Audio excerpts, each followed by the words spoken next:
நாமக்கல் அரசு மருத்துவக் கல்லூரி மற்றும் மருத்துவமனைக்கு DM காளியண்ணன் பெயர் சூட்ட வேண்டும் என கொங்கு நாடு வேளாளர் சங்க தலைவர் வெங்கடாசலம் வலியுறுத்தியுள்ளார்.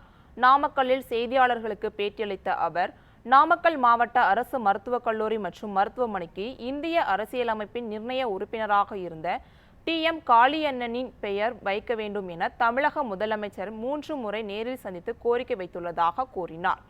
ஆனால் இதுவரை அவரது பெயரை வைக்கவில்லை என குற்றம் சாட்டினார். காளியண்ணன் காங்கிரஸ்காரர் என்பதால் புறக்கணிக்கப்படுகிறாரா என தெரியவில்லை என சந்தேகித்த அவர், கோரிக்கை நிறைவேற்றப்படவில்லை எனில் விரைவில் அறவழி போராட்டம் நடக்கவிருப்பதாகவும் தெரிவித்தார்.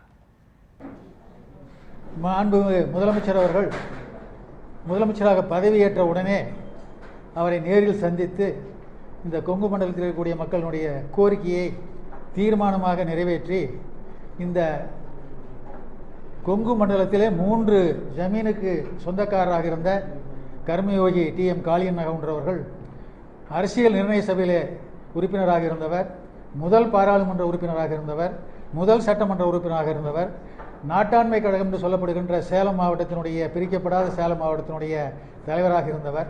அந்த காலகட்டத்திலே எல்லாம் ஒரு 2000 பள்ளிகளுக்கு மேலாக உருவாக்கி கல்வி புரட்சி, மருத்துவ புரட்சி என்ற தொழில் புரட்சி என்ற பல்வேறு விதமான புரட்சிகளை இந்த சமுதாயத்திலே செய்து காட்டியவர்.